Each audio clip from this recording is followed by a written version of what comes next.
로 맞아보겠습니다. 약사님. 네, 안녕하십니까. 배현 약사입니다. 네, 이 늦은 밤 공부를 하기 위해서 이렇게 모여주신 리더님들 전부 다 파이팅 하시고 정말 응원합니다. 오늘 그 노력에 조금이라도 도움이 될 수 있는 내용으로 준비했는데요. 어쨌든 그 요즘 시즌하고도 딱 맞는 내용이지 않을까 이런 생각을 좀 해보면서 아무래도 이제 우리가 건강이 사실 제일 중요하잖아요. 저도 얼마 전에 운동을 하다가 발목을 약간 좀 다쳤는데 이게 아파 보니까 건강할 때는 몰랐던 이러한 것들이 아프니까 정말 이 소중함들이 새록새록 떠오르더라고요. 그래서 우리가 건강할 때 건강을 지키는 거, 그래서 이 건강을 가장 잘 지키는 방법 중에 하나인 면역에 관련된 내용을 오늘 리더님들과 함께 제가 공부를 하려고 합니다. 그래서 이 내용들이 우리 리더님들 주위에 그리고 리더님들의 건강을 지키는데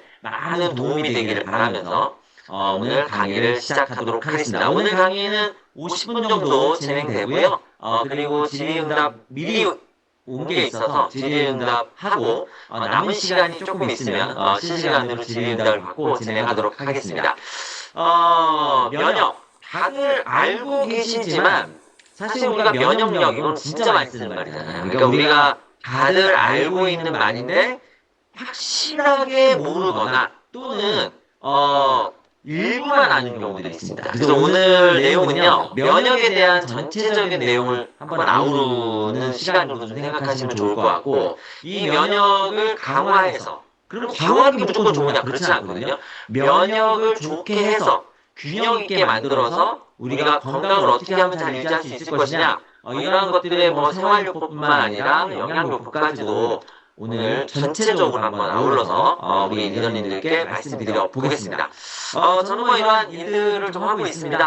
혹시나 제가 궁금하시면 SNS 이렇게 치시면 제가 이제 나오기도 하거든요. 거기에서 또 다양한 활동들을 제가 하고 있으니까 혹시 궁금한 이런 일 있으면 언제든지 와서 아는 척을 해주시면 감사하겠습니다.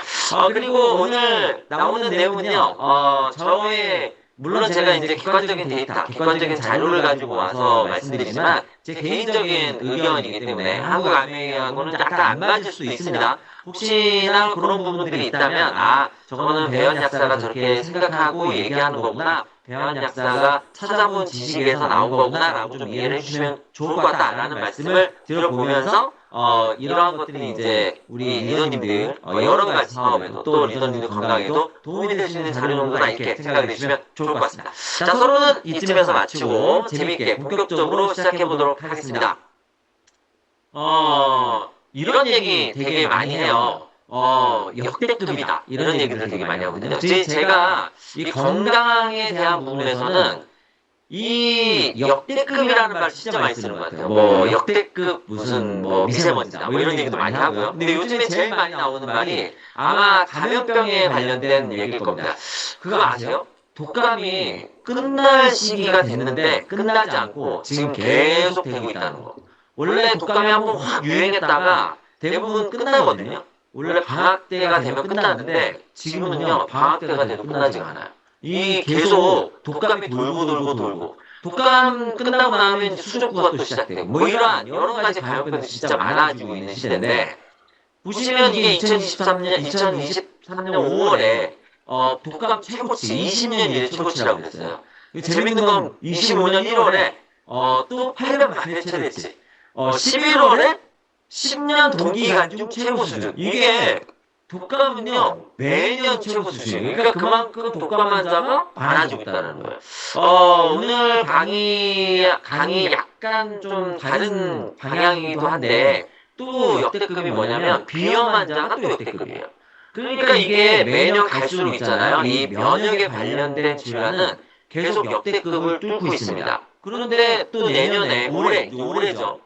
올해 굉장히 강한 이 역병이 옛날 말로 역병이죠. 이 전염병이 유행할 거라는 지난 코로나 같은 전염병이 유행할 거라는 이러한 그 소식이 얼마 전에 또 뉴스에 나왔어요. 그러니까 이게 우리가요 이제는 정말 굉장히 많은 양의 이동이 되고 굉장히 많은 사람들이 모여있는 도시가 많아지면 많아질수록 이러한 전염병의 취약성을 가질 수밖에 없는 이러한 시대로 결국은 오고 있다. 매년 역대를 찍는데 근데 신기한 거는요. 내 주변 한번 보세요. 안 아픈 사람은 안 아파요. 아픈 사람은 계속 아파요. 그렇지 않나요? 한번 주변을 한번 이렇게 돌아보시죠. 저희 약국에도 지금 딱 이 시즌이 정말 많은 환자들이 오는 시즌인데 아픈 애들이 반복적으로 온단 말이에요. 어른들도 마찬가지예요. 아프신 분이 반복적으로 계속 온다. 결국은 이거는 어디서 이제 차이가 나느냐. 특히 독감 같은 경우도 그래요. 한 집안에서요. 독감이 웬만하면 다 도는데 누구도 꼭 안 걸리는 사람이 있어요. 그렇죠? 그런 사람들이 분명히 있단 말이에요. 이거는 어디서 오느냐. 결국은 나를 지켜주는 또는 나를 위해서 싸워주는 이 면역체가 강하게 있느냐, 잘 발달되어 있느냐, 그렇지 않느냐에 가장 큰 차이가 난다. 실제로요, 바이러스, 독감, 인플루엔자 A 바이러스를 이 살아있는 쥐들에게 접종을 했어요. 접종을 이제 하고 나서 일주일 있다가 생존율을 이렇게 보니까 어떤 쥐는 활발하게 활동하고 어떤 쥐는 그냥 생존하지 못하고 죽더라. 뭐 아무것도 안 한 거예요. 약을 안 쓰고. 그랬는데도 이렇게 차이가 나더라. 이 차이는 어디서 나타났느냐. 이걸 이제 과학자들이 연구를 해보니까 살아있는 쥐들은 독감 바이러스와 싸우는 가장 강력한 면역체를 가지고 있더라. 죽어있는 쥐들은 그런 것들이 사실은 많이 발달되지 않더라. 같은 쥐임에도 불구하고, 같은 사람임에도 불구하고, 똑같은 바이러스를 투여했을 때 누구는 걸리고 누구는 안 걸린다. 그리고 또 심지어는 어떤 것은 어떠한 생쥐는 죽고 어떠한 쥐는 죽지 않고 살더라. 결국 이러한 것들이 아까도 말씀드린 것처럼 지금 오늘 내내 반복적으로 나올 거예요. 결국은 면역이라는 거죠. 그 면역이라는 말이 지금 여기 있는 것처럼 면하다, 역병을 면한다는 뜻이고 이게 이제 서양에서도 나눠갖지 않는다. 뭐를 병을 나눠갖지 않는다. 이게 전부 다 이 면역이라는 것을 뜻하거든요. 그래서 앞으로 이제 면역이라고 하면 결국은 우리가 외부에서 들어오는 병원체 감염률이 떨어지는 감염률이 잘 되지 않거나 감염이 된다 하더라도 쉽게 이겨내는 상태를 의미한다. 이렇게 기억하시면 됩니다.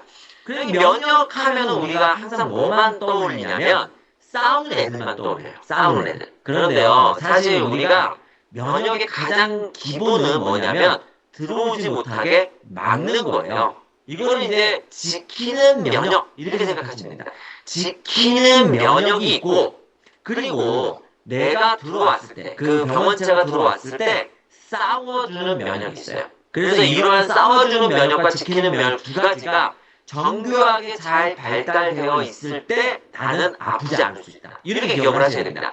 지키는 면역, 외부의 적이 들어오지 않도록 선천적으로 막아주는 면역, 이거를 이제 선천 면역, 그리고 이거를 비특이성 면역이라고도 부릅니다. 그래서 이러한 면역을 잘 지키고 있는 것, 그러면 1차적으로 방어가 되니까 잘 걸리지 않게 된다 이렇게 보시면 되겠습니다. 싸우는 면역은 중요한 게 너무 오버되면 안 돼요. 그래서 이게 군대를 많이 비유하는데요. 군대가 힘이 너무 강하면 안 되잖아요. 그러니까 적당한 힘으로 조절될 수 있는 힘을 가지고 있는 게 중요하거든요. 그래서 싸우는 면역은 어떻게 되느냐? 균형 있게 발달해야 돼요. 지키는 면역은 잘 발달해야 되고 싸우는 면역은 균형 있게 발달해야 된다. 그러면 여기서 이제 우리 리더님들 생각하셔야 될 게 있어요. 뭐부터 발달시켜야 돼요? 그렇죠. 지키는 면역을 일단 발달시켜야죠. 그리고 나서 만약에 지키는 면역을 잘 발달시켰는데도 내가 자꾸 감염에 걸려. 그러면 싸우는 면역을 잘 조절하게 한다 이렇게 보시면 되겠습니다. 어쨌든 지금 제가 있는 이 공간에도요. 리더님들이 계신 그 공간에도 뭐가 많아요? 이 우리 몸을 약화시키려고 하는 엄청나게 많은 병원 물질들이 많습니다. 우리가 바이러스만 생각하면 안 되고요. 여러 가지 오염물질, 그 다음에 나의 피로도, 생활습관, 먹는 거 이렇게 전부 다 결국은 면역하고 연관이 돼 있어요. 결국은 이러한 것들을 고르게 잘 할 때만이 내가 건강을 지킬 수 있다. 그래서 저희가 이제 간혹 가다가 상담하러 이렇게 환자분들이 오시면 자꾸 감기에 걸려요. 뭐 우리 애는 자꾸 약해요. 뭐 이러면 뭐부터 조사하냐면요. 일단 호흡조사부터 해요. 우리 가족들은 어떻습니까? 부터 조사를 해서 생활 패턴 습관을 다 조사해야 돼요. 이게 가장 기본이에요, 리더님. 이거를 다 조사하고 난 다음에도 우리가 만약에 잘 지키고 있어. 그럼에도 만약에 자꾸 감기에 걸려. 그러면 그때는 아까 얘기했던 싸우는 면역을 강화시켜. 이렇게 생각하시면 되겠습니다. 자, 그래서 우리는 지키는 면역과 싸우는 면역 이 두 가지를 같이 잘 생각해야 된다는 점을 꼭 기억을 해주셔야 됩니다. 이 지키는 면역과 싸우는 면역을 같이 잘 올려야 되는데, 지키는 면역의 가장 기본은 어딜까요? 지금 이 프레젠테이션에 나온 것처럼 가장 기본은 피부입니다. 피부. 피부는 결국은 외부에서부터 들어오는 여러 가지 병물질을 차단하게 된다. 이렇게 생각하시면 되고요. 이 피부는 이 단순하게 우리가 밖을 싸고 있는 피부만을 얘기하는 게 아니에요. 예를 들어서 코 안에 있는 여러 가지 점막, 이 점막에 있는 가장 바깥에 있는 세포들, 이러한 것들을 다 얘기합니다. 즉, 결국은 이 외부에서 들어오는 것들을 차단하기 위해서 일단은 기본적으로 세포와 세포끼리가 굉장히 잘 묶여 있어야 돼요. 표피 세포부터 시작해서 안으로 들어오면 진피, 세포들이 쫙 있는 거잖아요. 얘네들이 잘 묶여 있어야 돼요. 묶는 거를 뭐라고 해요? 우리가 묶는 영양성분을 뭐라고 해요? 리더님들 바로 우리 그 묶는 애들이 콜라겐이에요. 그래서 콜라겐이 잘 발달되어 있어야 굉장히 단단한 피부를 구성할 수 있다. 단단한 조직을 구성할 수 있다. 조직이 단단해야지 외부에서 들어오는 게 잘 차단된다 이렇게 생각하시면 됩니다. 그래서 뒤에도 이제 말씀드리겠지만 우리가 지금 여기 나와 있는 비타민 C가 얘기가 지금 되어 있잖아요. 비타민 C라고 하는 거, 여기 보시면 요 비타민 C. 비타민 C라고 하는 게 단순하게 우리가 뭐 피부를 좋게 해야지 이 정도로 생각하시면 안 돼요. 항산화 효과부터 시작해서 다양한 효과가 있지만 저는 비타민 C의 가장 중요한 효과는 바로 이 세포와 세포를 엮는 이러한 굉장히 중요한 스케줄과 같은 역할, 뭔가 이렇게 잘 꼬여서 단단하게 만들어주는 역할을 하게 됩니다. 즉 피부 미인이 결국 면역도 단단해진다 이렇게 생각하시면 돼요. 그래서 우리가 피부를 튼튼하게 하는 거 이런 거는 또 뒤에도 나오겠지만 뭐가 있어요? 습도라든지 이런 것도 굉장히 중요하죠. 이러한 것들도 굉장히 외부에 있는 피부를 단단하게 해주는 중요한 역할을 하게 된다. 두 번째는 점막이라고 하는 부분이에요. 점막 면역이 강해도 이런 얘기 많이 혹시 들어보셨나요? 그건 장에만 해당하는 것이 아닙니다. 장에도 이 점막 면역이 강해야 되지만 호흡기는 더군다나 훨씬 더 강해야 돼요. 그래서 이 점막, 얘네들은 외부에서 들어오는 나쁜 물질들을 다 둘러싸가지고 배출시키게 도와줍니다. 우리 리더님들이 가래하고 코를요, 지저분하게 생각하시면 안 돼요. 얘네들이요, 굉장히 중요한 역할을 하는데, 지금 나와 있는 것처럼 끈끈한 점액질이, 아주 끈끈하면 안 돼요. 왜냐하면 잘 배출돼야 되니까. 적당한 농도의 점액질이 외부에서 들어오는 애들이 더 이상 침투하지 못하도록 막아주는 역할이 가장 기본적인 하수 청소하는 것, 우리가 바닥 청소하는 거라고 생각하시면 돼요. 이렇게 청소해주는 역할을 해주는 굉장히 중요한 역할을 한다는 거예요. 그렇기 때문에 이러한 점액질의 발달이 매우 중요하다. 특히 코나 가래가 잘 배출될 수 있도록 하는 게 매우 중요하기 때문에 이러한 부분이 1차 방어를 키우는데 큰 역할을 한다. 이렇게 보시면 되겠습니다. 그리고 여기 위산 있잖아요. 위산. 이거 용광로라고 표현했는데 우리가 위산이 굉장히 잘 발달돼 있어야 돼요. 왜냐? 먹는 음식이요. 굉장히 많은 세균과 바이러스들이 들어있잖아요. 어쩔 수가 없어요. 그거는 무균 상태로 만들기 쉽지 않죠. 그렇기 때문에 얘네들이 1차적으로 위로 들어와서 위산에서 얘네들이 상당히 펴져야 돼. 없어져야 돼. 그런데 만약에 저산증이 돼 있다. 그러면요.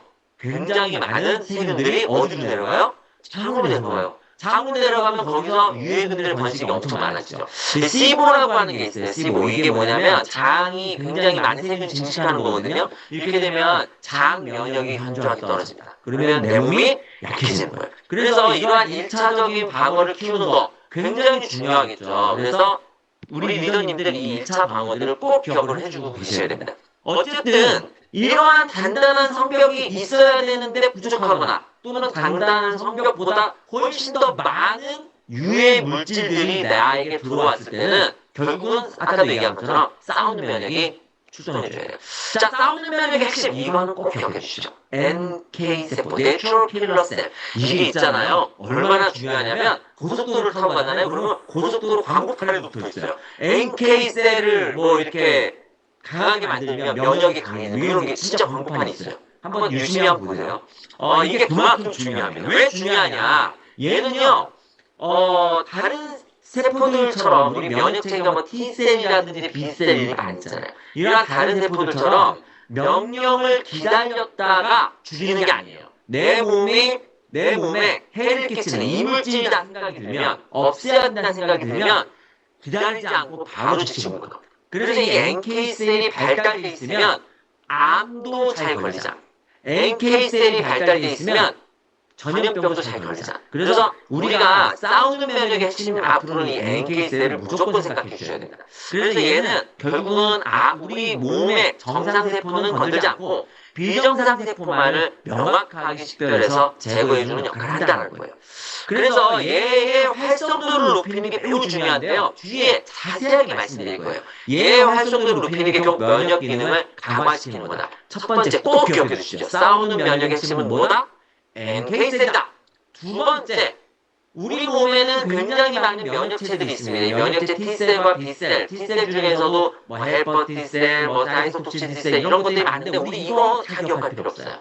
얘네들을 어떻게 활성화시켜주는 신호가 있느냐 이걸 기억해 주시죠. 앞으로 이 신호, 사이토카인, 이 신호를 제대로 잘 전달하게 해주는 것, 이게 포인트입니다. 얘가 신호가 잘 전달되면 면역이 균형이 생겨요. 면역의 균형이 생겨야 아까 얘기했죠. 싸우는 면역이 너무 과도해져서 내 몸을 손상시키거나 또는 알레르기를 막 일으키는 인자로 작동하지 않게 하거나 이게 되는 거예요. 결국 면역 세포의 통신수단 사이토카인을 꼭 기억해 주십시오. 사이토카인이요 인터루킨이라고 하거든요. 얘네들이 1번부터 시작해서 쫙 종류가 많아요. 우리가 그걸 참을 수는 없잖아요. 그러니까 사이토카인, 내 몸의 정상적인 면역을 일으키는 사이토카인을 적당하게 잘 만들게 하는 거. 이것이 중요하다. 이것만 기억하시면 돼요. 그래서 이 면역 인자를 촉진시켜주는 사이토카인 몇 가지를 이제 우리가 뒤에서 쭉 볼 건데, 이런 애들을 기억하고 있다가 얘기를 해주시면 됩니다. 굉장히 중요해요. 우리가 기억하면 됩니다. 그래서 얘가 지원군을 보내게 하거나, 염증 반응이라든지 이런 걸 일으키거나, 또는 염증 반응을 종료하거나 하는 것들을 전부 다 이 면역의 통신수단들이 작용하게 된다. 그래서 이 얘네들을 일으키는 애를 뭐라 그러냐면 헬퍼 T셀이라고 하거든요. 그래서 이게 TH, 이게 헬퍼 T셀, 뭐 1, 헬퍼 T셀, 뭐 2, 뭐 이렇게 부르는 것들이 이 사이토카인을 많이 만들어주는 이러한 내 몸의 면역체제다. 이렇게 기억을 하시면 되겠습니다. 결국은 사이토카인이 정상적인 게 중요하다 말씀을 드렸는데 이게 굉장히 많이 나오잖아요. 이건 좀 기억해 주세요. 사이토카인 폭풍, 이게 언제 나왔어요? 코로나 때 나왔잖아요. 우리가 굉장히 많은 이 병원체들이 들어오면 내 몸에서 사이토카인 폭풍이 일어나는 거예요. 그러면 이게 굉장히 어마어마한 알레르기 반응 또는 굉장히 어마어마한 그 세포 면역 반응을 일으키면서 오히려 내 몸을 공격해버리는 거예요. 자가 면역 질환이 일어난다거나 또는 알레르기 반응이 같이 일어난다거나 이러한 것들이 발생하게 되는 거잖아요. 결국은 내가 내 면역체가 정상적으로 균형 있게 작동하게 하는 거. 이것이 싸우는 면역의 핵심이다. 그리고 또 하나 뭐라 그랬어요? NK셀이 핵심이다. 이렇게 기억을 해주시면 되겠습니다. 어쨌든 최고의 면역은 균형이다. 이렇게 기억을 해주십시오. 그래서 진짜 건강한 면역은 결국 균형을 잡게 한다. 선천면역, 내가 갖고 있는 우리의 블로커, 외부에서 들어오는 블락킹 해주는 것들은 강화하는 게 중요하고 내 몸의 면역체는 균형을 맞추는 게 중요하다. 제가 이게 지금 반복적으로 얘기하는 이유가 뭘까요? 결국 이게 중요하기 때문입니다. 제일 중요한 핵심이다. 이렇게 보시면 되겠습니다. 자, 면역의 힘을 기르자. 그래서 면역을 강화하는 두 가지 전략을 우리가 세울 수가 있는데 아까 말씀드렸잖아요. 무엇보다 중요한 게 지키는 면역을 강화하는 거예요. 1차 방어선을 강화하는 거. 이런 거에는 생활요법과 영양요법이 아주 다양하게 들어갑니다. 두 번째는 아까 말씀드렸죠. 싸우는 면역을 강화해야 되는데 NK셀을 강화하는 것을 일단 목표로 두고 그 다음에 사이토카인을 정상적인 사이토카인을 잘 만들게 하는 것을 두 번째 목표로 둔다. 이렇게 기억하시면 되겠습니다. 자, 우리가 지키는 것 설마 진짜 오리지널로 그게 효과가 있느냐? 이런 게 있잖아요. 실제로 효과가 있다는 이러한 근거들이 있어요. 지키는 면역이 우리 몸에 병원균을 차단하는 효과가 진짜 있다는 것들인데 지금 나와 있는 것처럼 점액이에요. 이 점액이 굉장히 중요하다고 아까 말씀드렸잖아요. 점액 충소라고 하는 게 점액질을 바깥으로 내보내는 건데 적절한 점액질의 분비와 적절한 배출이 필요하다는 겁니다. 그래서 이게 잘 되지 않으면 이게 지금 잘 안 되는 상황이거든요. 잘 안 되면 염증 반응이나 이러한 것들이 생기고 박테리아가 실제로 안으로 막 들어온다는 거예요. 그래서 이게 점도가 굉장히 중요하다. 이 농도를 맞추는 거, 뒤에 어떻게 농도를 맞추는지 말씀드리도록 하겠습니다. 어쨌든 이게 정상적이 되면 지금 나와 있는 것처럼 박테리아가 들어오지 못하고 바깥으로 이렇게 빠져나간다는 거예요. 그러니까 이 점막 면역이 되게 중요하다. 이게 바이러스 부착률하고도 연관이 되는데요. 건조한 점막이 95% 부착. 그러니까 점막이 건조돼 있으면요, 바이러스가 오예 하면서 들어온다는 거예요. 그런데 강화된 점막, 강화는 무조건 중요하다고 했잖아요. 25%밖에 안 부착돼요. 결국은 들어오는 바이러스가 적어진다는 건 내가 해결해야 되는 바이러스가 적어지는 거죠. 결국은 안에서 내 면역체가 덜 활동이 돼요. 면역체의 활동은요, 에너지예요. 우리가 감기 걸리면 피곤하죠. 왜요? 감기 바이러스가 들어와서 내 면역체가 많이 싸우기 때문에 에너지가 뚝 떨어져요. 결국은 내가 덜 싸우면 에너지를 덜 쓰는 거예요. 피로도가 덜 생기죠. 결국은 내가 훨씬 더 에너지틱한 삶을 살 수가 있는 겁니다. 결국 점막 하나로, 점막 관리 하나로 유효한 효과를 볼 수가 있다는 굉장히 중요하지 않겠습니까? 그리고 아까 NK셀 무지하게 중요하다고 했잖아요. 항바이러스 효과. NK셀이 실제 항바이러스 효과를 가져오느냐? 지금 여기 보시면 초기 반응. 이게 그 논문에 나와 있는 거거든요. 그래서 감염이 생기고 나서 초기 반응에 아주 빠르게 NK셀이 가가지고 직접 바이러스를 살해해버리는 거예요. 그리고 아까 얘기했죠? 사이토카인. 그래서 면역 반응을 조절한다. 그러니까 NK셀이 진짜 어마어마하게 중요합니다. 그런데 재밌는 거는요, 활성도가 중요하다고 그랬잖아요. 인플루엔자 바이러스가요, 이 NK셀을 무력화시키려고 엄청 노력한다는 거예요. 그러니까 NK셀이 활성화가 잘 돼 있어야 이 바이러스를 잘 이겨내는 거지, 숫자가 많다고 좋은 게 아니에요. 그러니까 이러한 부분들을 우리가 잘 생각해야 됩니다. 그러니까 NK셀을 어떻게 활성화시키느냐, 이러한 부분들을 잘 생각해야 된다는 점이 우리가 건강을 지킬 수 있는 점입니다. 그래서 점막을 강화하려면 어떻게 하면 되느냐? 일단 여기에 나와 있는 방법들을 지켜주시죠. 따뜻하게 물 마시자. 분비가 잘 되려면 어떻게 된다? 물 잘 마셔야 됩니다. 그리고 실내 습도 유지가 굉장히 중요합니다. 제가 강의 때 누차 말씀드렸잖아요. 실내 습도는 몇 프로를 생각하시면 된다? 55. 절반의 절반. 100%의 절반이 50이죠? 10의 절반이 5잖아요. 55%. 50에서 60%를 유지하는 게 굉장히 중요하다. 적정 체온을 유지하는 게 중요하다. 여기에 대한 근거들을 하나하나 말씀드리도록 하겠습니다. 우리가 물을 마시는 게 중요하다. 감기 걸리면 물 많이 마셔라. 뭐 기관지 좋아지려면 물 많이 마셔라. 이런 얘기 많이 하잖아요. 이게 어디서 오냐면요. 결국은 물을 마시게 되면 점액의 농도가 정상 농도를 유지합니다. 우리가 점액의 농도가 높아지면 어떻게 되냐면 배출이 안 돼요. 이거는 금방 알 수 있어요. 가래 같은 거 생각해보세요. 그래서 나오는 가래들 있잖아요. 어때요? 찐득찐득하죠? 그 찐득찐득한 가래들이 있으면 잘 안 나오잖아요, 배출이. 근데 그게 수분 섭취를 충분하게 해서 배출이 원활해지면 걔네들이 잘 빠져나오면서 노폐물들이 잘 제거가 된단 말이에요. 실제로 점액이 충분히 촉촉하면은 선포세포가 자유롭게 움직여요. 물속 안에 있는 선포세포를 생각하시면 돼요. 자유롭게 움직여서 노폐물을 잘 바깥으로 몰아낸다라는 거예요. 그런데 탈수, 점액질이 진해지기 시작하면 주변에 있는 수분도 빨아들이고 선포가 눌러서 잘 움직이질 않아요. 실제로 농도가 7%를 넘으면 끈적끈적한 점액에 갇혀버려서 점액 정체가 생긴다는 거예요. 이렇게 점액이 정체가 되면 뭐가 활성도가 높아질까요? 그렇습니다. 바이러스 활동도가 아주 높아지고 세균들도 아주 잘 증식합니다. 얼마나 살기 좋은 환경이에요. 우리 이 안에 있는 온도가 적절한 온도를 주어주면서 영양분도 많잖아요. 그러니까 세균과 바이러스는 뭐 영양분을 못 팔지 않지만 세균이 굉장히 잘 증식할 수 있습니다.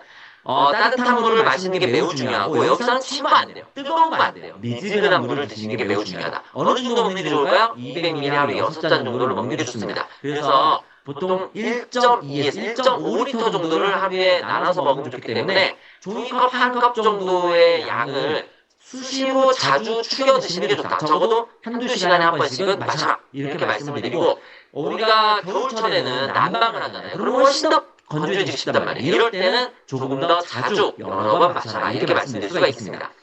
실내 습도를 유지하는 거는 더군다나 점막 건강이 매우 중요한데, 결국은 실내 습도를 잘 유지해야지 이 비강이라든지 기관지 점막이 촉촉해질 수가 있잖아요. 이렇게 돼야 면역에 관련된 부분이 굉장히 강화될 수 있다. 이게 실제로 인플루엔자 A 바이러스를 쥐들에게 접종하고 나서 낮은 습도와 높은 습도 두 가지, 여기 50%하고 20% 했더니 20%는 다 죽었어요. 그렇죠? 50%는 절반만 죽었습니다.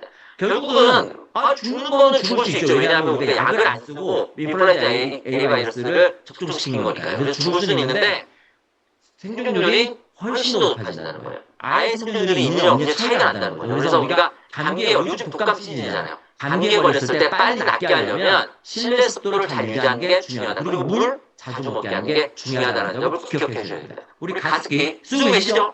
잘 맞춰놓고 쓰고 계시죠? 자, 그리고 적정 체온이 매우 중요한데요.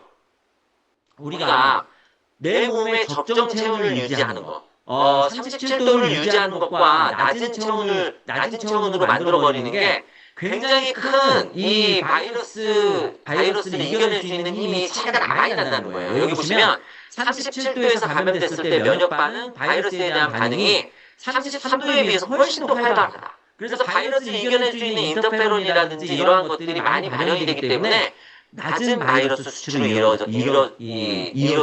그래서 결국은 잘 이겨낼 수 있게 된다는 거죠. 한 바이러스 물질을 생성하는 모든 것들이 37도에서 훨씬 더 많이 나타난다. 그러니까 우리가 체온을 올리는 게 매우 중요해요. 체온을 올리는 방법 중에 여러 가지 방법이 있죠. 물론 실내의 온도를 맞춰주는 것도 중요하지만 운동하는 게 실내 체온을 올리는 데 굉장히 중요한 역할을 하게 되죠. 그래서 내 몸 안에서 열을 잘 만들 수 있는 이러한 내 몸의 몸을 만들어내는 게 매우 중요하다. 그 중에서 근육의 발달이 매우 중요하다. 이렇게 보시면 되겠고, 이러한 것들이 결국은 체온을 유지하는 것과 관계가 있습니다. 찬 거 먹으면 어떻게 될까요? 찬 거를 먹는 순간 여기가 싹 식죠. 온도가 쫙 내려가요. 이거를 내가 올리기 위해서 굉장히 많이 에너지를 써야 되거든요. 그렇기 때문에 찬 거를 많이 먹는 거는요, 결정적으로 면역 기능에 저하를 갖고 올 수 있습니다. 그래서 우리 리더님들 특히 겨울철에는 찬 거를 많이 먹자. 냉장고에 들어있는 물 같은 거 벌컥벌컥 마시면 안 된다. 우리가 200ml 정도의 물을 마실 때도 뜨거운 것도 당연히 점막을 약화시키고 자극할 수 있지만 미지근한 거, 내 체온과 유사한 보통 이제 25도 정도 되는 미지근한 물이 제일 좋거든요. 그래서 미지근한 물을 드시는 게 가장 좋다. 이렇게 생각하시면 되겠습니다. 기능 면역을 강화하는 것 중에 생활 습관도 굉장히 중요하고 장 면역도 중요한데요. 특히나 충분한 수면이 매우 중요하죠. 우리 꿀잠을 자면 잘수록 우리가 면역 기능이 강화되는데 이거 뒤에도 이제 말씀드리겠습니다만은 특히나 밤 11시에서 새벽 3시까지 이때 이 성장 호르몬이 굉장히 많이 나오지 않습니까? NK세포, 면역세포 이런 것들이 재정비되는 황금 시간이에요. 이때 잠을 잘 자야 돼요. 그러니까 우리가 건강하려면 일찍 자고 일찍 일어나는 게 진짜 중요합니다. 이게 말은 쉬운데 요즘 현대인들이 지키기가 어렵거든요. 그래도 적어도 12시 이전에는 잘 수 있는 거. 그리고 스트레스 관리 굉장히 중요하죠. 항상 즐겁게 계시는 우리 리더님들은 아마 다 즐겁게 아마 생활하실 테니까 요거는 아마 잘 지켜질 것 같습니다. 규칙적인 운동 매우 중요하죠. 그래서 규칙적인 운동 아까 체온을 올리는 거에도 중요한 역할을 한다 했는데 혈액순환을 촉진하거나 이런 면역세포가 전신으로 갈 수 있도록 도와주는 역할을 합니다. 그리고 요게 진짜 중요해요. 프로바이오틱스는 다들 드시고 계시죠? 면역세포의 70% 장에 있습니다. 그래서 장내 환경, 장면역이 무너지면 내 면역이 다 무너지는 거예요. 그래서 장의 건강을 유지하는 것이 매우 중요한 부분이 된다. 이렇게 기억하시면 됩니다. 아까도 말씀드린 것처럼 이 수면, 적절한 수면은요, 결국은 이 내 몸에 있는 여러 가지 면역 기능을 강화시켜주는데 잠을 잘 자지 않으면 염증 수치, 이게 인터루킨 아까 얘기했던 사이토카인이에요. 이 인터루킨과 사이토카인, 이 염증 수치와 이 사이토카인이 염증을 일으키는 사이토카인이 굉장히 많이 올라간다고 보시면 됩니다. 그리고 백혈구는 증가하는데 NK셀은 활성도가 감소해요. 아까 중요하다 말씀드렸죠. NK셀이 많은 게 중요한 게 아니라 활성도가 높은 게 중요한 거예요. 그런데 활성도가 감소한다는 거예요. 그래서 질환이나 질병이나 사망 증가에 영향을 매우 준다. 뭐가 수면 부족이. 그러니까 잠을 잘 자는 것만으로도 이러한 것들이 굉장히 많이 올라갈 수 있다는 것을 꼭 기억해 두셔야 된다는 것. 다시 한번 기억해 두셔야 됩니다. 그리고 운동은 뭐 더할 나위 없이 매우 중요한데 지금 우리가 겨울에 춥잖아요. 그러니까 추우니까 굳이 밖에 나가서 운동 막 하려 하지 마시고 실내에서 뭐 사이클 같은 거 있잖아요. 이런 것들로 운동을 하시면 좋습니다. 습도 잘 유지하고 그 다음에 공기질을 잘 만들어주면서 안에서 충분하게 운동하는 게 중요해요. 중요한 거는 어느 정도 운동하는 게 중요해요. 여기 NK셀 최대 수치는 운동을 한 30분 이내. 30분 정도 이상은 운동하시죠. 그러니까 30분 정도의 운동을 딱 해 이게 베스트로 딱 올라간다는 거죠. 3시간까지는 유지돼. 그러니까 우리가 너무 운동이 좋다고 너무 길게 운동하면 안 돼요. 이런 거 많이 들어보셨을 거예요. 등산하시는 분들 등산 굉장히 고강도 운동이잖아요. 근데 뭐 종주 같은 거 하고 나면 감기 굉장히 쉽게 걸리죠. 그게 이 종주는 막 10시간 막 이렇게 하잖아요. 그러면 이때는 오히려 내 면역에 있는 면역 인자가 오히려 감소하. 에너지도 감소하죠. 면역 인자도 감소하기 때문에 사실상 우리가 면역을 위해서 운동할 때는 30분 이상 운동, 1시간 정도까지가 제일 좋아요. 그래서 우리가 다이어트도 그렇잖아요. 다이어트 몇 분 운동하는 게 좋아요? 하루에 40분에서 50분 운동하는 게 좋죠. 그러니까 고강도에서 중강도 운동 사이를 4, 50분 정도 운동하고 일주일에 내내 운동하는 게 좋죠. 그래서 300분 정도 운동하는 게 좋아요. 항상 중강도 운동은 300분 이나 이렇게 말씀드리잖아요. 그러니까 이러한 개념이라고 생각하시면 됩니다. 그리고 운동하게 되면 결국 혈액순환이 왕성이잖아요. 그러니까 결국은 내 몸 안에 내가 만들어진 면역체가 내 몸 안에 다시 돌아갈 수 있도록 만들어요. 그래서 이게 뭐하고도 관계가 있느냐? 암하고도 관계가 있어요. 그래서 운동을 하게 되면 암에 굉장히 좋고 항암 효과가 있다고 하는 것이 이 NK셀을 암이 있는 세포까지 보내가지고 제거해주는 역할을 한다. 호흡기는 어떨까요? 너무 당연한 거 아니에요? 이렇게 호흡기와 바이러스가 들어오더라도 당연히 NK셀이 많이 가니까 바이러스를 제거해주는데도 영향을 줄 수밖에 없죠. 그러니까 운동은 면역에는 필수다. 저도 이게 운동을 계속 할 때는 감기 안 걸리는데요. 운동을 안 하고 이렇게 좀 이렇게 게을러지고 하면은 대번에 감기 걸려요. 왜냐면 저희 감기 환자도 엄청 많이 오잖아요. 그러니까 운동이 굉장히 중요한 역할을 하게 된다 이렇게 보시면 되겠습니다. 장 건강은 뭐 더할 나위 없이 굉장히 중요한 부분이 되는데 우리가 장내 미생물들은 굉장히 많은 굉장히 이 수지상세포라고 얘기하거든요. 이 장 점막에서부터 이렇게 다 연결되어 있는 이 세포들이 미리 여러 가지 그 나쁜 물질들에 대한 것들에 내 몸이 적응할 수 있도록 내 몸이 이겨낼 수 있도록 그런 훈련을 시켜줍니다. 그래서 장이 건강해야 그러한 것들이 잘 훈련된다 이렇게 기억하시면 좋겠고 뿐만 아니라 장 안에서 만들어지는 많은 면역 물질들이 있어요. 이 면역 물질들이 결국은 나의 건강을 지키는 데 굉장히 중요한 역할을 하게 됩니다. 거기에 뒤에도 다시 얘기가 나오겠지만 점막에 그 면역 인자 중에 IgA라는 애가 있어요. IgA라는 애가 있는데 얘가 점막 면역의 키포인트입니다. 얘를 만들어주고 강화시켜주는데 굉장히 중요한 역할을 합니다. 그래서 이게 분비를 하는 세포들에서 많이 만들어지기 때문에 또 수분 섭취를 많이 하면 얘가 또 많이 만들어져요. 그러니까 우리가 물을 먹고 장을 튼튼하게 하는 거 이게 면역에 굉장히 지키는 굉장히 중요한 역할을 하게 된다. 이렇게 기억을 해두셔야 됩니다. 그래서 이 장내 미생물들을 다양하게 만드는 게 굉장히 중요하고요. 이거는 다양한 프로바이오틱스를 쓰는 게 중요할 수밖에 없습니다. 그래서 다시 한번 말씀드리지만 면역을 정상화하기 위해서 프로바이오틱스가 굉장히 중요한 역할을 할 수밖에 없어요. 이 뒤에 또 핵심적인 요소가 나오니까 잠깐만 기다리세요.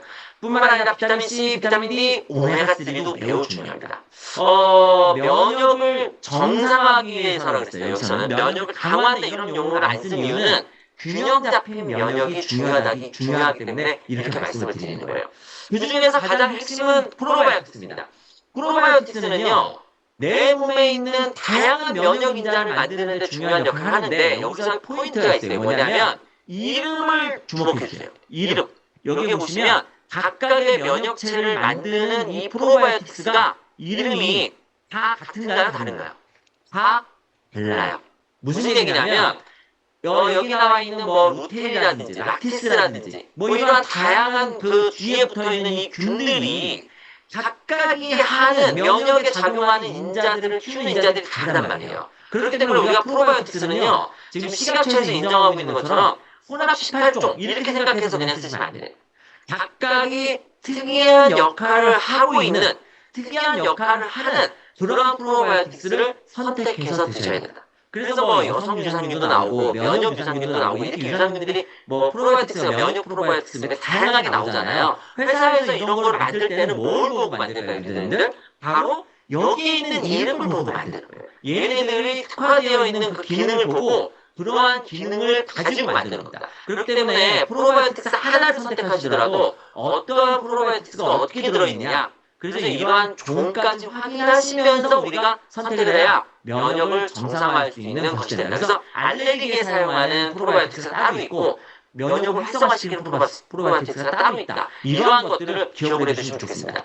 비타민 C는요, 진짜 팔방미인이에요. 그래서 우리가 비타민 C는요, 반드시 플라보노이드가 들어있는, 그러니까 식물 영양소가 들어있는 비타민 C를 드시는 게 매우 중요하고, 식물 영양소는 항산화가 굉장히 강하잖아요. 매우 중요하고, 아까 얘기한 것처럼 피부만 좋게 하는 게 아니에요. 비타민 C는 백혈구, 우리 몸에 있는 백혈구가 우리가 탐식작용을 하잖아요. 이게 나쁜 물질들을 잡아가지고 걔네들을 없애는데 반드시 비타민 C가 필요합니다. 그러니까 비타민 C는 이 면역 인자를 활성화, 특히나 우리 몸에 있는 백혈구를 활성화시켜주는데 굉장히 중요한 역할을 하게 되고요. 얘가 부족해지면 그러한 것들이 활성화가 되지 않기 때문에 감기에 잘 걸릴 수밖에 없어요.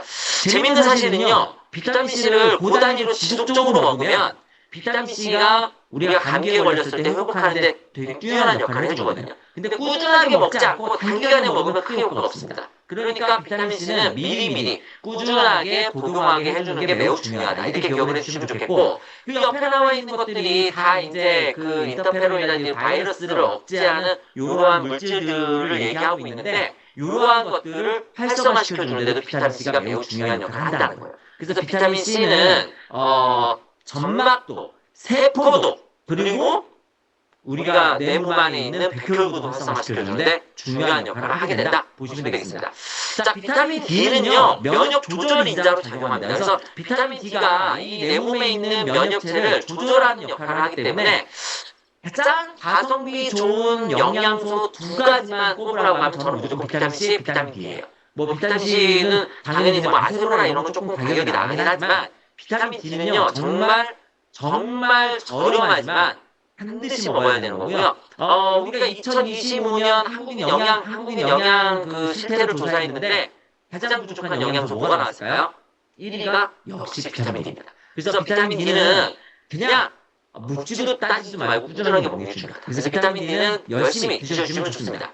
오메가3가 중요한데요. 오메가3는 염증 반응을 종결한다. 이 레졸루션이라는 용어를 기억해 두시면 되게 좋은데요. 염증 반응을 종결하는데 굉장히 중요한 역할을 해줍니다. 그래서 이 염증 반응을 일어나지 않게 한다는 것 자체가 우리 면역과 굉장히 큰 역할을 하게 되는 거죠. 그래서 생리적 여러 가지 염증에 관련되면 기본적으로 오메가3를 생각한다. 오메가3가 부족하다. 만약에 그래서 오메가3가 부족해지면 내 몸에 염증 반응이 많아진다. 이렇게 기억을 하시면 좋습니다. 오메가3는 DHA와 EPA 중에서 뭘 많이 먹는 게 좋을까요? 염증 반응을 종결하는 부분은 EPA가 더 많습니다. 그래서 세포 자체를 강화시켜주는 거, 세포가 유독성 있게 만들어주는 거는 DHA지만 우리가 염증 반응에 관련된 건 EPA이기 때문에 두 가지 또 균형 있게 들어가 있는 제품을 써주시면 가장 좋겠다. 이렇게 말씀드릴 수가 있겠습니다.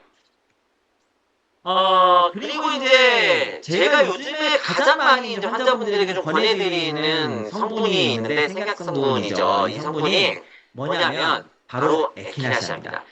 에키나시아는 이게 입증이 되어 있는 제제예요. 에키나시아는요, 일반 의약품으로도 되어 있는데 감기 치료제라고 나옵니다. 일반 의약품은 감기 치료 효과라고 나와요. 그래서 이 에키나포스라고 하는 제제가 나오고 있거든요. 이것도 이제 유럽에서 들어와서 수입돼서 들어오는 건데, 그만큼 에키나시아는 강력한 항바이러스 효과가 있습니다.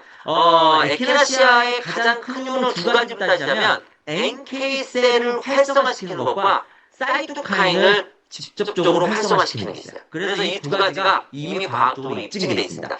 에키나시아는 후카카 식물이에요. 그래서 이게 실제로 이렇게 우리 공원 같은 데 가면 키워지기도 하더라고요. 그래서 이게 관상용으로도 사용되는데 유럽 같은 특히 독일 같은 경우에는 앞마당에 이 에키나시아를 키운다는 거예요. 그래서 감기 걸리잖아요. 그럼 얘를 이렇게 뜯어가지고 차로 끓여가지고 계속 먹는답니다. 그럼 감기를 좀 더 빨리 이겨낼 수 있으니까 이러한 요법으로 사용되기도 하는데, 우리는 이제 이거보다 훨씬 더 어떻게 되어 있는 추출이 돼서 딱 이렇게 집약되어 있는 제제를 사용하면 좋기 때문에 이게 이제 건강기능식품으로도 이제 나오거든요. 그래서 이 에키나시아를 우리가 면역을 정상적으로 유지하는데 사용하면 굉장히 뛰어난 효과를 보일 수 있다. 이렇게 보시면 되겠습니다. 그래서 단순한 영양제가 아니라 그 초기 바이러스 감염에는 굉장히 뛰어난 효과를 보입니다. 세 가지의 성분이 중요한 효과를 보이는데 알카미드 그리고 치콜리스탄 이게 이제 그 지표 물질로 사용되는 거예요. 그리고 다당체 이 세 가지입니다.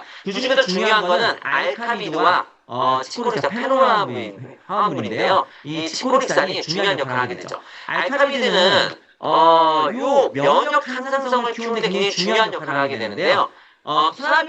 카나비노 수용체라는 게 있습니다. 이게 우리 몸에 있는 수용체인데 전신에 있는 수용체거든요. 그래서 얘와 결합해서 면역 징후를 제어한다. 그래서 사이토카인 폭풍, 그 염증을 일으킬 수 있는 폭풍을 방지하면서 면역세포의 유입을 돕는 항상성 유지의 핵심 기전으로 작용하게 된다는 겁니다. 그래서 보통 이 알파미드는 잘 모르시는 경우가 많아요. 근데 오늘 강의를 들으신 우리 리더님들은 반드시 기억하고 계셨다가 얘가 면역 조절로도 작용할 수 있겠구나. 단순하게 그냥 바이러스를 죽인다 이런 개념이 아니구나라는 점을 기억해 주시면 좋을 것 같습니다. 두 번째 이제 제일 많이 나오는 게 이 치콜리스탄이에요. 치콜리스탄은 여기 있는 요거거든요. 요게 보시면은 바이러스가 요렇게 세포에 딱 붙어가지고 세포 문을 열고 쭈르륵 들어오는 거를 차단합니다. 즉, 바이러스가 키를 가지고 내 몸 안으로 들어오는 걸 차단하니까 바이러스가 세포 안으로 들어올 수가 없어요.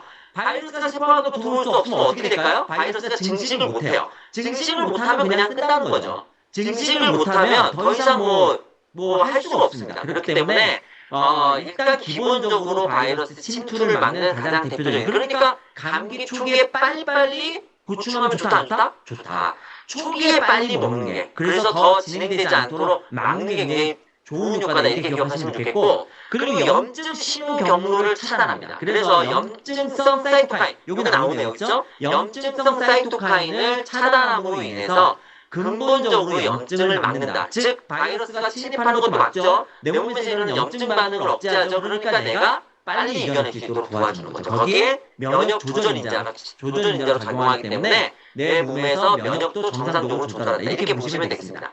뿐만 아니라 NK셀의 활성을 무려 41%나 증가시켜요. 그러니까 NK셀이 활성도가 높아지니까 바이러스가 들어온다 하더라도 바이러스를 이겨낼 수 있는, 강하게 이겨낼 수 있는 그 효과가 나타난다는 거죠. 아까도 말씀드렸다시피 사이토카인에도 작용하게 되는데 특히나 내 몸을 이겨낼 수 있는 사이토카인을 아주 증가시키기 때문에 이것으로 인해서 NK셀의 활성도가 많이 높아진다 이런 연구 결과가 있습니다. 그래서 우리가 아까도 말씀드렸잖아요. 지키는 면역은 여러 가지 이제 방법을 쓰죠. 비타민 C라든지 뭐 수분 섭취, 그다음에 적절한 습도 등등을 하지만 그럼에도 불구하고 자꾸 감기에 걸리면 역시 비타민 D, 비타민 C 등등을 사용하면서 뭘 쓰는 게 좋다? 저는 에키나시아를 무조건 추천합니다.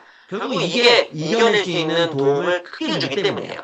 14개 임상 연구 메타 분석. 이 메타 분석이 사실은 가장 정확한 연구라고 보시면 되는데, 감기 발병 확률을 몇 프로나 감소시켰느냐? 58%나 감소시켰습니다. 실제로 이 에키나시아는 실제 감기를 걸렸을 때 치료하는 데도 도움을 주지만, 감기를 예방하는 데도 어느 정도 도움을 줄 수가 있어요. 그래서 감기 자주 걸리시는 분들에게 사용하면 좋은데요. 저도 약국에서 이제 실제로 쓰고 있다 아까 말씀을 드렸잖아요. 어떤 어머님이 오셨어요. 애 셋이 있는 집에 어머님인데 출산한 지 얼마 안 됐어요. 그래서 체력이 약해져 있어. 그런데 꼬맹이 애기를 봐야 애기를 봐야 되니까 독감에 걸리면 안 되는 거야. 그래서 저한테 이제 문의를 하셨어요. 약사님, 어떻게 하면 이겨낼 수 있는 방법, 이거를 벗어날 수 있는 방법이 있을까요? 애들이 다 독감에 걸렸는데요. 그래서 제가 뭐라 그러냐면, 요 제제를 드세요. 이렇게 말씀을 드렸습니다. 그랬더니, 어떻게 됐을까요? 그 엄마만 안 걸리고, 다 걸리고 끝났습니다. 그래서 엄마는, 결국 감기에 걸리지 않고, 해피엔딩으로 끝났다.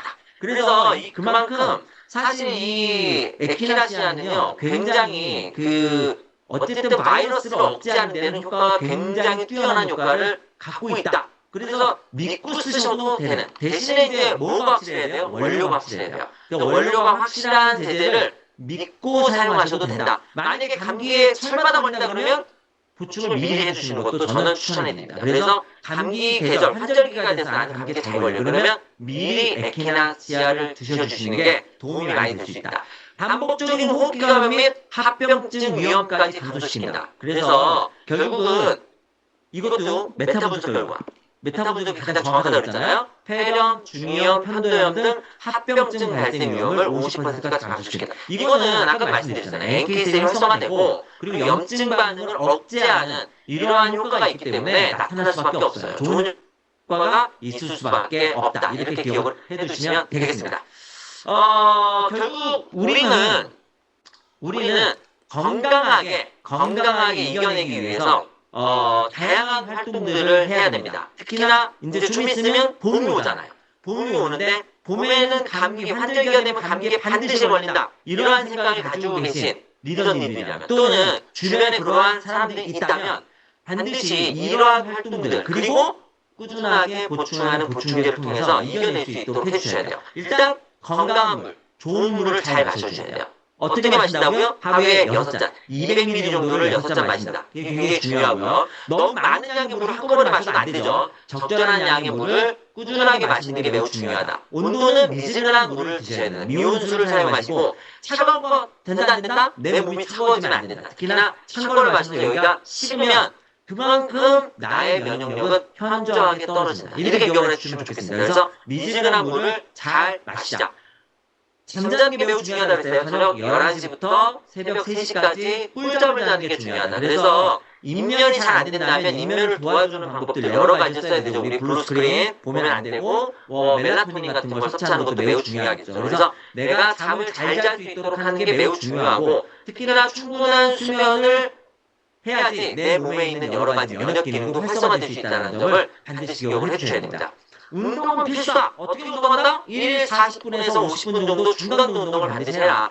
요즘같이 추울 때 절대 밖에 나가서 운동하시면 안 된다. 그래서 요즘 추울 때 또 밖에 나가서 운동하신다고 마스크를 쓰고 운동하시는 분들이 계세요. 굉장히 위험합니다. 왜냐? 마스크를 쓰면 산소 호흡이 잘 안 돼요. 산소가 잘 들여지지 않으면 내가 굉장히 내 몸의 부상 위험도 높아지고 그리고 산소가 떨어지게 되면서 내 몸이 오히려 나빠질 수 있습니다. 그렇기 때문에 마스크를 쓰고 운동하는 건 안 됩니다. 그러니까 요즘 같은 겨울철에는 실내 운동을 위주로 하시고 아시죠? 그리고 실내 공기를 잘 유지하는 것도 매우 중요하다는 점 다시 한번 강조해서 말씀드립니다.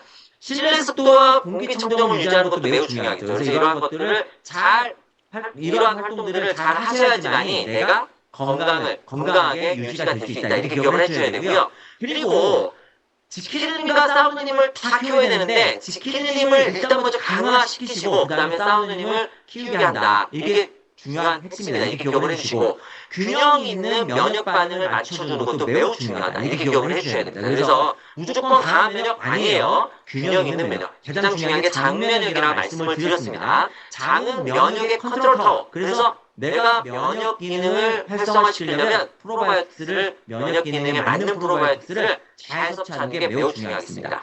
양질의 영양소를 섭취해야 된다고 다시 한번 말씀을 드리는데 식물성 영양소를 섭취하시면서 비타민 C는 필수다. 비타민 D는 무조건 드셔라. 그 외에도 여러 가지 영양소를 말씀을 드렸습니다. 오메가3를 제가 말씀을 드렸고 비타민 B도 중요하죠. 하지만 만약에 감기에 자주 걸린다면 에키나시아 같은 생약을 생약 추출물을 섭취하는 것도 매우 중요하다. 그래서 내 몸의 면역 균형을 집안중과 함께 NK셀을 활성화시켜주는 거 다시 한번 꼭 기억하셔야 됩니다. 점막이라든지 이런 거를 강화시켜주는 거 기본으로 생각하시면서 NK셀과 사이토카인을 정상화하게 하는 거 이것이 매우 중요한 부분이라는 것을 기억해 주시면 되겠습니다.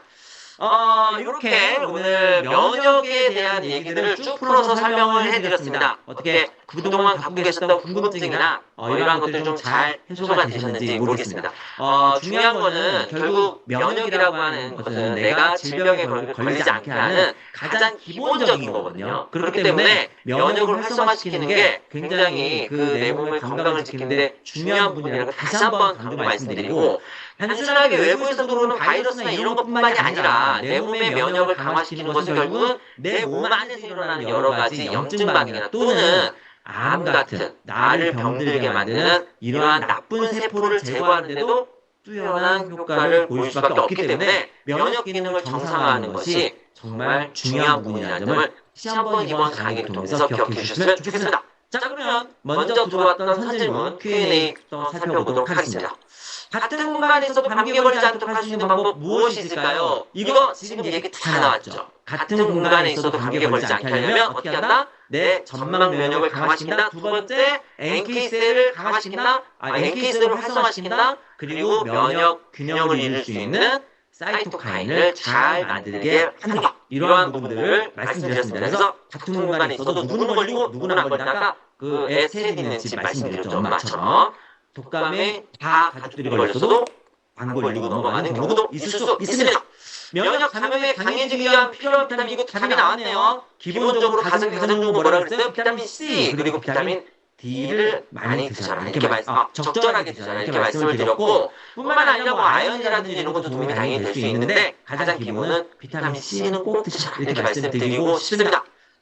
배 도라지 즙이나 마늘즙, 겨울철 면역에 실제로 도움이 되나? 이거 뭐 도움이 된다 안 된다 이런 의견이 굉장히 분분하죠. 특히 도라지는 우리가 길경이라고 하는 생약 약초거든요. 그래서 이게 폐라든지 기관지를 좋게 만드는 사포닌이라고 하는 성분들이 들어있어요. 그래서 도움이 되는데 우리가 이제 기억을 하셔야 될 게 있어요. 뭘 기억을 하셔야 되냐? 만약에 어떠한 면역 기능의 강화, 면역 기능을 정상화하거나 또는 이러한 NK셀을 강화시키는 이러한 것들은요, 식약처에서 딱 개별 인증을 해주는 경우가 많습니다. 그러니까 개별 인증이 딱 되어 있는 성분을 먼저 쓰시고, 그러면서도 이제 다른 거를 더 사용하실 때는 이러한 민간요법에 해당하는 것들을 쓰시는 것도 좋다. 이렇게 말씀드릴 수 있겠네요. 그래서 뭐 마늘도 굉장히 도움이 많이 된다고 하잖아요. 그러니까 이러한 부분들을 먼저 식약처에서 인증하고 있는 것들을 먼저 쓰고 나서 사용하는 거 이렇게 기억해 주시면 좋겠습니다. 난방 온도를 낮추면 면역에도 도움이 되나요? 그렇다면 실내 적정 온도는 몇 도가 될까요? 난방 온도를 낮추면 면역에 도움이 될 수 있죠. 너무 높다면. 왜냐하면 너무 높으면 건조해지잖아요. 그러니까 실내 온도가 너무 건조하면 점막이 약화되고 점막이 약화되면 그렇죠. 바이러스 접착이 쉬워진다 그랬잖아요. 그래서 실내 온도를 낮추는 게 아니라 적절한 실내 온도를 유지하는 게 좋습니다. 적절한 실내 온도는 18도에서 22도. 다들 알고 계시죠? 18도에서 22도를 유지한다 하더라도 겨울철에는 습도가 낮아지기 때문에 반드시 가습기를 사용하시는 게 좋습니다. 기억을 해주시면 좋겠고요. 비슷한 많은 체형인데 한 사람은 감기에 가혹이 걸리지 않고 다른 사람 한 번 걸리면 한 달 내내 아픈 경우, 면역은 유전적인 요인에 영향을 받나요? 유전적인 요인도 영향을 받습니다만은 후천적으로 강화시킬 수 있겠죠. 오늘 강의를 들어보셨으면 아마 아실 겁니다. 후천적으로 강화시킬 수도 있습니다. 그러니까 유전적인 영향을 받지만 후천적으로 강화시키면 됩니다. 겨울철 바이러스 예방을 위해서 운동할 때 마스크를 사용하는 것이 좋을까요? 운동할 때 야외에서 지금 운동을 하시겠다는 얘기죠? 야외에서 너무 추울 때는 운동하시면 안 됩니다. 오히려 부상의 위험이 높고요. 실내에서 운동을 하는 것으로 좀 잡아주시면 좋을 것 같고, 실내에서 운동할 때는 마스크를 굳이 쓸 필요가 없으니까 마스크 없이 운동하시면 될 것 같습니다. 그럼에도 불구하고 마스크를 쓰고 나간다고 하시면 절대 강도 높은 운동은 안 됩니다. 왜냐하면 그 마스크 진짜 써 있어요. 밀폐된 환경이나 뭐 이렇게 운동 같은 거 하시면 안 된다고 써 있습니다. 마스크 특히 KF80에서 94 이런 것들은 써 있거든요. 그러니까 이 산소가 낮아지는 것을 주의하라고 써 있습니다. 그러니까 이런 것들은 그렇게 나가실 때는 그냥 걷기 운동으로 저강도 운동을 하는 거는 뭐 괜찮습니다. 그런데 저강도 운동은요, 중요한 거는 면역 기능이 그닥 활성화되지 않습니다. 중강도 이상은 하셔야 돼요. 아까 얘기했죠. 30분에서 그렇습니다. 3시간까지는. 그래서 되도록이면 집안에서 운동하시는 게 좋을 것 같습니다. 추운 나라에 살고 있는 선교사님 건강이 걱정됩니다. 그렇죠. 저혈압인데 그런 추운 지역에서 거주하시는 분께 추천할 만한 좋은 건강 루틴 운동입니다. 추운 나라에 살고 계시다면 반드시 운동을 하셔야 됩니다. 특히 저혈압이 있다면 반드시 운동을 하셔야 돼요.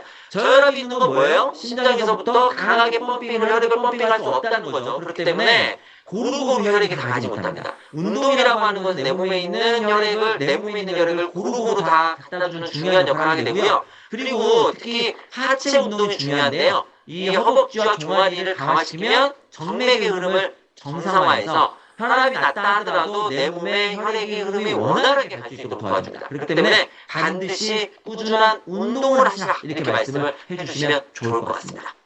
감기에 자주 걸린 초등학생에게 에키나시아 효과 있을까요? 네, 효과 있습니다. 저는 초등학생도 쓰고 어르신도 쓰고 다 드시라고 말씀을 드리는데 초등학생 당연히 효과 잘 보더라고요. 그래서 감기에 자주 걸리는 초등학생에게 사용한다 하더라도 당연히 효과를 볼 수 있다. 이렇게 기억하시면 되겠고 용량 조절만 좀 해주시면 됩니다. 이건 이제 제품에 따라 다르니까 제품에 따른 용량 조절을 해주시면 될 것 같습니다. 먼저 들어온 사원 질문을 이렇게 답변을 쭉 드렸습니다. 그래서 답변들 다 됐겠죠? 이제는 채팅으로 주시면 이렇게 답변을 도와드리도록 하겠습니다. 벌써 질문이 올라왔는데요. 1번 첫 번째 질문이에요. 자가면역 질환 환자가 먹어도 될까요? 자가면역 질환 뒤에도 나왔어요. 섭취하면 효과를 보나요? 섭취 가능한 연료. 자가면역이 있는 경우에는 쓰지 않습니다. 자가면역의 경우에는요, 일단은 그 면역 균형에 메인을 두기 때문에 NK셀이든 뭐든 이 면역 균형을 잡아주는 것 전에 NK셀이든 뭐든 이런 걸 활성화시켜주는 걸 먼저 사용하지 않습니다. 그래서 자가면역 경우에는 면역 기능을 활성화하는 데는 사용하지 않는다 이렇게 기억하시면 좋겠고 기본적으로 프로바이오틱스를 자가면역 질환이 있는 경우에는 기본으로 씁니다. 섭취 연령은 이게 저는 초등학생부터 주로 쓰거든요. 아주 어린 애들의 경우에는 사실 가루로 나와 있는 제품이 많아서 먹기가 수월하지 않습니다. 그래서 이게 저는 보통 이제 초등학생들, 초등학교 저학년부터는 사용을 많이 했었고요. 제품에 따라 좀 다를 수 있을 것 같아요. 맛을 어떻게 했느냐 이런 것도 좀 다를 수 있어서 먹어낼 수 있으면 상관없습니다만은 만약에 먹기 어렵다면 쓰기가 좀 어려울 수 있습니다. 저희 약국에 왔던 꼬맹이는 유치원생이었는데 유치원생의 경우에는 먹게 했는데 걔는 잘 먹었어요. 이런 플레인 요구르트 같은 데 있잖아요. 그래서 섞어서 먹게 했더니 잘 먹었거든요. 그래서 그런 경우에는 먹게 했는데 또 이제 잘 안 먹으려고 하는 친구들이 있으니까 이런 경우는 샘플 같은 걸 좀 이렇게 먹게 해보시고 난 다음에 잘 먹으면 먹어라 이렇게 해주시면 좋을 것 같습니다. 당연히 연령대는 먹어도 가능하다 이렇게 보시면 되고요. 암 환자분은 섭취가 가능합니다. 섭취가 가능한데요. 특히 암 환자분의 경우에는 NK셀을 활성화시켜주는 거를 쓰도록 되어 있거든요. 그래서 당연히 섭취가 가능하고요. 영아까지는 좀 어려울 것 같아요. 그래서 영아까지는 좀 그렇지만 유아는 가능합니다. 에키네시아. 대상포진에는 써본 적은 없네요. 대상포진은 바이러스니까요. 항바이러스 NK셀을 활성화시키면 도움이 될 것 같습니다. 근데 대상포진에는 이게 되어 있지는 않고 NK셀을 활성화시키는 데에는 괜찮을 것 같다. 이렇게 말씀드릴 수 있을 것 같습니다. 에키나시아는 최고 8주까지만 먹으라고 하는데 왜 그런가요? 이거는 딱 그렇게 돼 있는 건 아니고요. 안전성을 확보하기 위해서 그런 것 같습니다. 이건 제품에 따라 좀 다른데 꼭 그렇지는 않습니다. 저는 더 먹으라고 하는 경우도 있긴 있었는데 감기에 8주면 사실 2달이거든요. 이거를 감기를 완화하는 목적으로 쓰는데 2달 이상 쓰지는 않을 테니까 사실 감기 면에서는 그렇고요. 만약에 NK셀을 지속적으로 활성화시켜야 되는 경우 이러한 경우에는 조금 더 먹어도 크게 문제가 될 것 같지는 않습니다. 아까 말씀드린 것처럼 8주 먹고 던지시라고 했는데 왜일까요? 이거는 안전성의 문제를 확보하기 위해서 그런 것 같아요. 신장 투석하는 사람도 가능한가요? 이거는 신장 투석하시는 분은 어떤 것도 사실 좀 어렵잖아요. 사실 권하기는 좀 어려울 것 같습니다. 독감까지는 90대 당연히 드셔도 됩니다. 이거는 권장입니다. 권장. 드시는 게 좋아요. 방광염으로 염증 수치가 17로 되신 분한테도 이 방광염의 경우에 사실 사용을 안 했던 것 같아요. 저는 방광염에는 굳이 이거는 저게 맞지는 않는 것 같습니다. 대상에 딱 맞지는 않는 것 같아요. 염증 수치가 올라가 있을 때 차라리 오메가3를 쓰시는 게 더 나을 것 같은데, 그렇죠? 에키나시아보다. 당뇨나 심혈관 질환이 있어도 가능하고 당연히 가능합니다. 지금 감기에 걸려서도 먹으면 당연히 도움이 됩니다. 폐가 안 좋은 사람도 효과가 있나요? 폐가 안 좋은 사람에게도 당연 폐를 좋게 만드는 건 아닙니다. 그런데 폐가 안 좋으신 분들은 호흡기 감염이 잘 걸릴 수 있으니까 도움이 될 것 같습니다. 천식 환자 에키나시아 섭취 괜찮나요? 알러지만 없으면 괜찮을 것 같습니다. 비염이 있으신 분들 섭취하시면 괜찮을까요? 비염을 낫게 하진 않지만 비염이 있으면 호흡기 감염이 잘 걸리니까 도움이 될 것 같습니다. 자가면역 질환 외에 섭취하면 안 되는 질병이 있을까요? 따로 알레르기만 없으면 따로 있지는 않습니다. 근데 자녀가 자가면역 질환은 피하시는 게 좋습니다. 에케나시아는 양을 늘려서 먹어도 좋을까요? 적정 양을 먹게 하는 게 좋습니다. 그래서 이게 부과된 걸로 나오는 거거든요. 그래서 그 섭취 양을 맞춰서 주시는 게 좋을 것 같습니다. 어쩔 수 없이 야간 근무하는 사람들은 수면과 관련된 면역 지수는 수면과 관련 면역 지킬 수 있는 거. 야간 근무하는 사람들은 멜라토닌 드시면 좋습니다. 그래서 주무시기 전에 멜라토닌 드시고 주무시면 입면, 잠을 드는데 도움이 많이 되니까 잠을 드는데 도움을 줄 수 있습니다. 그래프에서 지금 좀 어렵습니다. 지금 뒤에 거 다 해야 되니까 그건 안 될 것 같아요. 몸무게별 용량 이거는 확인해봐야 될 것 같은데요. 이거는 제품별 케이스 바이 케이스 제품 보시고요. 류마티스 관절염 되시는 분은 안 돼요. 자가면역 질환 안 된다고 말씀드렸습니다. 잠잘 때 이미 발라서 마스크 끼고 자는데 괜찮을까요? 이거는 괜찮을 것 같은데요. 이거 괜찮을 것 같습니다. 만성 B형 간염이 있는 경우는 간염은 상관없습니다. 드셔도 괜찮습니다. 감염이 있는데 호흡기 감염을 막기 위해서 쓴다고 하면 추천합니다. 갑상선비는 저하증 당연히 감기 잘 걸리니까 추천합니다. NK세포 많이 높을 때 낮출 수 있는 방법. 낮추지는 않는 것 같은데요? 이거를 따로 낮추지는 않는 것 같습니다. 이게 그 자가면역 질환에 지금 걸려있는 경우라면 자가면역 질환에 쓰는 그러한 이거 열심히 없네? 제품을 사용해야 됩니다. 몇 가지만 나가겠습니다. 폐결핵으로 2년 고생하신 분, 에케나시아 폐결핵으로 고생하신 분이 호흡기 감염에 되면 호흡기 감염증이 있으면 사용 가능합니다. 갑상선을 좋게 만들진 않습니다. 갑상선이 저하가 있으면 도움이 됩니다. 루푸스 안 됩니다. 흑염소 같이 복용해서 됩니다. 고산수험생 이거 넘어가겠습니다. 넘어가고요. 감기 걸렸을 때 초기 에키나시아 이거 그 제품에 따라서 복용량은 다르니까 제품에 따라서 참고하시면 될 것 같고요. 이거는 임상 연구 때문에 그렇다가 안전성 말씀드렸습니다. 더 드셔도 크게 문제가 되지 않습니다. 8주 이상. 진통제, 이거 잠깐만요. 넘어갈게요. 진통제, 이거는 지금 강의하고는 크게 관계없는 것 같고요. 뒤로 넘어서, 2주 동안 쉬지 않고 계속 먹어도 됩니다. 에키네시아. 더 먹게 하는 경우도 있습니다. 8주는 전혀 문제 없다고 하니까 걱정 안 하셔도 되고요. 암수술 5년 면역 저하자, 정상 용량 드시면 되겠습니다. 하나만 질문 더 받겠습니다. 갑상선 한증증인 분, 갑상선 한증증인 분도 드셔도 됩니다. 갑상선 기능하고는 관계가 없습니다. 그래서 드셔도 괜찮습니다. 제가 되도록이면 다 답변을 지금 질문즉답을 해드리려고 했는데, 여기까지로 하겠습니다. 포진에도 쓸 수 있을 것 같습니다. 괜찮을 것 같습니다. 염증 반응이 많아지면서 바이러스하고 연관이 되니까요. NK 활성화시키면 바이러스 차단에도 가능할 것 같습니다. 여기까지만 하도록 하겠습니다. 네.